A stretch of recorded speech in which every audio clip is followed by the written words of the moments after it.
하나님의 말씀은 마태복음 4장 18절부터 22절 우리 교독하겠습니다.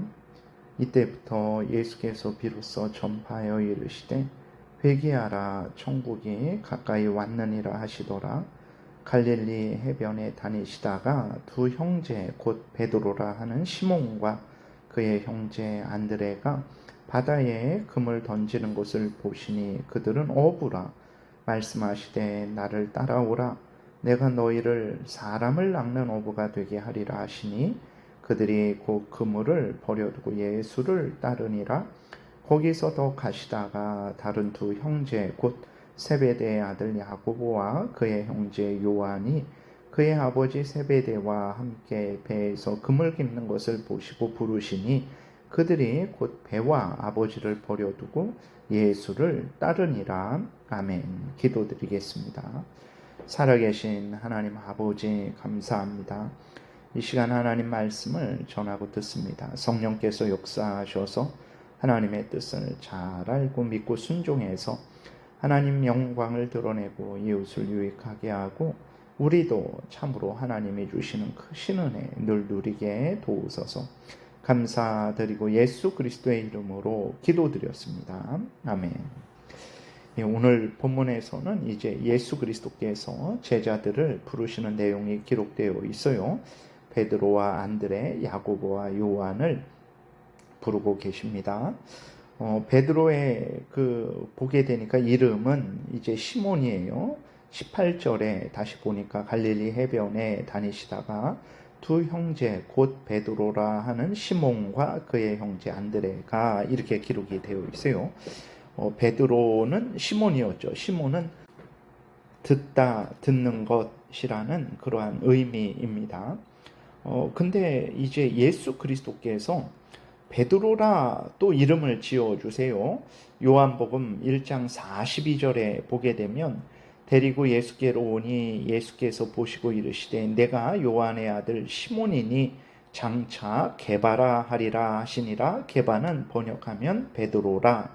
그러니까 시몬이 원래 이름인데 예수 그리스도께서 베드로를 처음 보셨을 때 오늘 본문에 나와 있는 이 상황 속에서 장차 너의 이름은 게바는 갈대어인데 반석이라는 의미예요.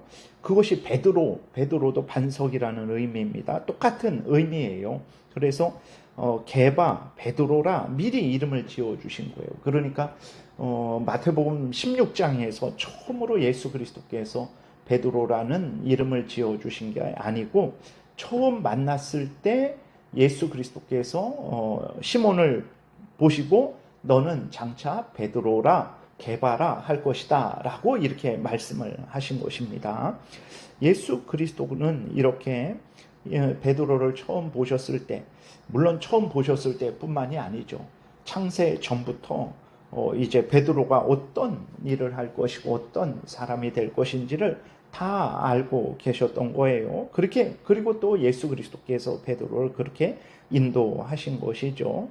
어떻게 그럴 수 있을까? 예수 그리스도는 참 하나님이시고 동시에 참 인간이시기에 하나님으로서 전지전능하시다라는 것을 우리는 항상 생각해야 됩니다.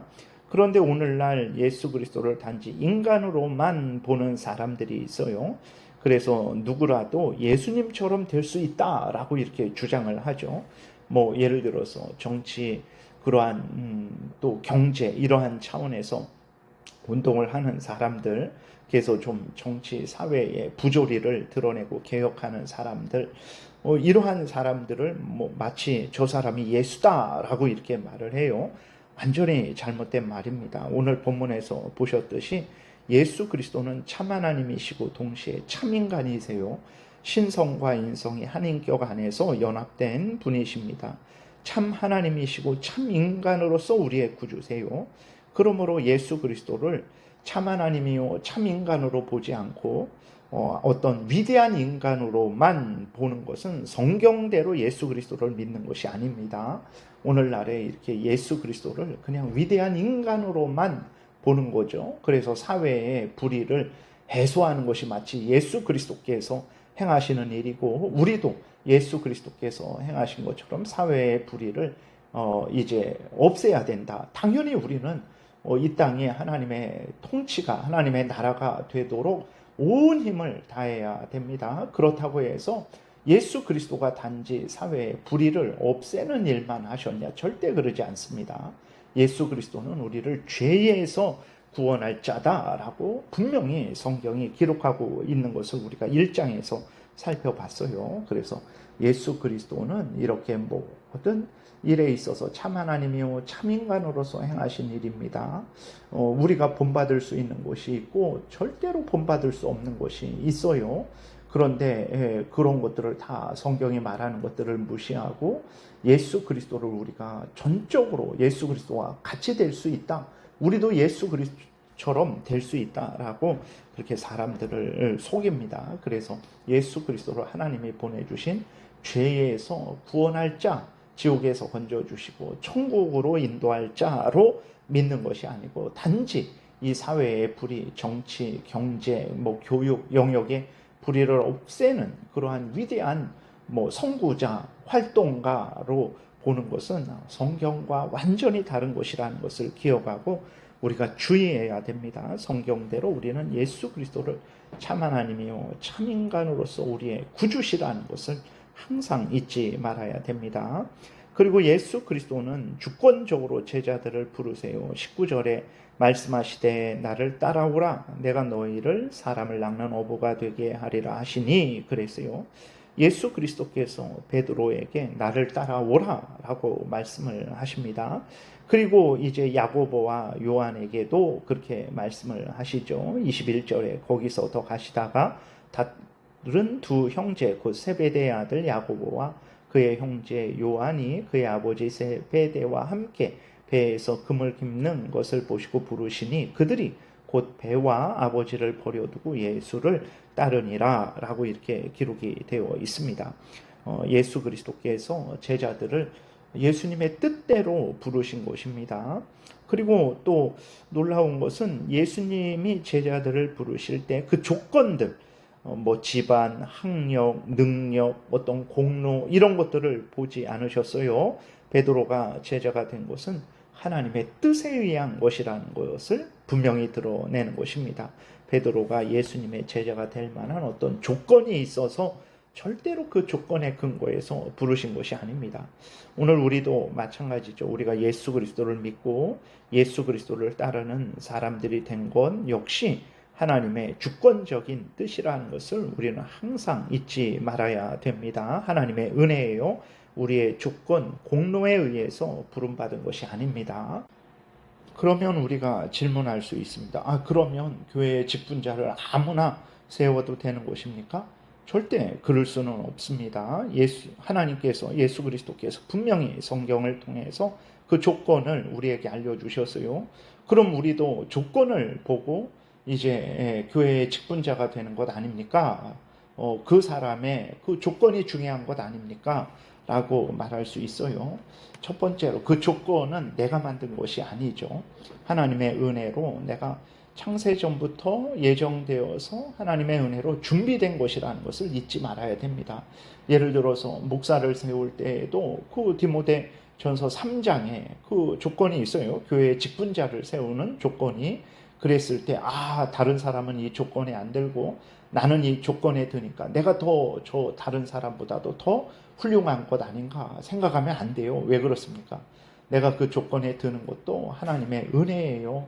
하나님이 나를 하나님의 교회의 일꾼으로 세우시기 위해서 준비시키시고 그 은혜를 주셔서 내가 그 조건에 이제 그 기준에 합당하게 되는 것이지 내 스스로 그렇게 된 것이 아니라는 것을 잊지 말아야 됩니다. 모든 것이 하나님의 은혜예요. 하나님은 이 사람을 이렇게 사용하시기 위해서 이렇게 준비하신 것이고 저 사람을 저렇게 사용하시기 위해서 저렇게 준비하신 것이라는 것을 잊지 말아야 됩니다. 절대로 우리의 능력과 지혜와 공로에 의해서 되는 것이 아니라는 것을 명심해야 됩니다.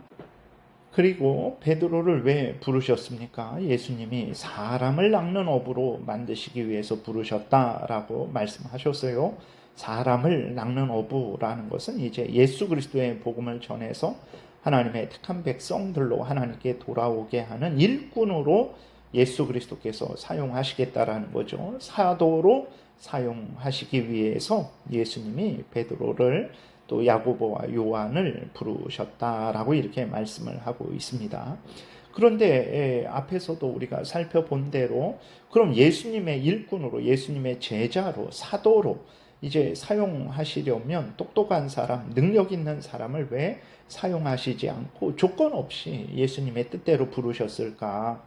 여러분, 사람의 똑똑함이 얼마나 하나님께 도움이 될 것 같습니까? 고린도전서 1장에 보게 되니까 하나님의 미련한 것이 사람의 지혜로움보다 더 지혜롭다 그랬어요. 하나님의 능력 없는 것이 사람의 능력 있는 것보다 더 능력 있다 그랬습니다.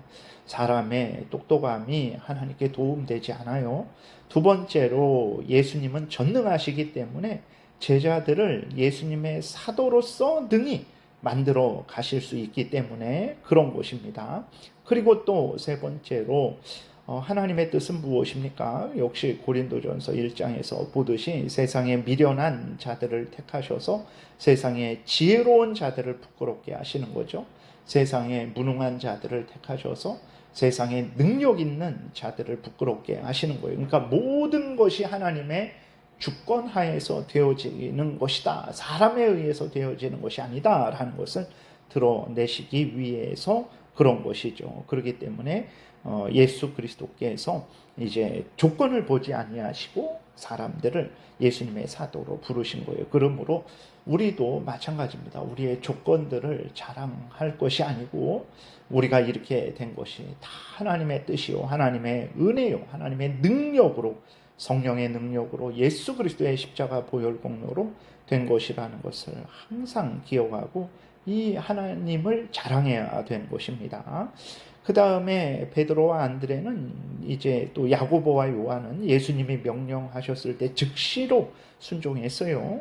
20절에 보게 되니까 그들이 베드로와 안드레가 곧 그물을 버려두고 예수를 따르니라. 22절에 그들이 이제 그 야고보와 요한이 그들이 곧 배와 아버지를 버려두고 예수를 따르니라 그랬어요. 여러분, 예수 그리스도께서 우리를 부르실 때 어떻게 해야 됩니까? 우리에게 어떤 사명을 맡겨 주실 때 우리는 즉시로 아멘하고 순종해야 되는 것입니다. 우리가 무조건 내 직장을 그만두고 목사가 돼야 되겠다, 선교사가 돼야 되겠다 하면 안 돼요. 왜냐하면 그 직장도 하나님이 불러주신 자리이기 때문에 그렇습니다. 그러나 정말 하나님이 특별하게 우리에게 소명을 부르시는 거죠. 또 사명을 주세요. 그럴 때는 어떻게 해야 됩니까? 아멘하고 하나님의 부르심에 순종해야 되는 것입니다. 즉시로 순종해야 돼요. 왜 그렇습니까? 하나님이 우리의 절대 주권자시죠. 하나님이 우리의 아버지이십니다. 우리는 하나님을 경외하고 하나님의 말씀에 순종하는 삶을 살아야 되는 존재들이기 때문에 그렇습니다. 기도드리겠습니다. 살아계신 하나님 아버지 감사합니다. 성경을 통해서 알려주시는 하나님의 뜻을 자세히 우리의 마음에 새기게 하시고 믿고 순종해서 하나님의 영광을 드러내고 하나님의 뜻을 이루고 하나님의 나라를 확장하는 인생 살게 도우소서. 복된 주일 오고 가는 발걸음을 지켜 보호하소서. 하나님 아버지 믿음의 교제를 나누게 도우시고 또 우리가 한마음 한뜻으로 하나님께 영광을 돌리는 예배를 드리게 도우소서. 우리를 복되게 하여 주옵소서. 하나님 온전히 주장하여 주옵소서. 감사드리고 예수 그리스도의 이름으로 기도드렸습니다. 아멘. 하늘에 계신 우리 아버지요, 이름이 거룩히 여김을 받으시오며 나라의 임하옵시며 뜻이 하늘에서 이루어진 것 같이 땅에서도 이루어지이다. 오늘날 우리에게 일용할 양식을 주옵시고 우리가 우리에게 죄 지은 자를 사하여 준 것 같이 우리의 죄를 사하여 주옵시고 우리를 시험에 들게 하지 마옵시고 다만 악에서 구하옵소서. 대개의 나라와 권세와 영광이 아버지께 영원히 있사옵나이다. 아멘. 지금은 우리 구주 예수 그리스도의 은혜와 하나님 아버지의 크신 사랑과 성령의 교통하심이 성경이 알려주는 대로 믿고 따라서 하나님 뜻을 이루는 복된 신앙생활하고자 은혜 구하며 돌아가는 하나님의 택한 백성들 머리 위에 지금부터 영원토록 함께 있을지어다. 아멘.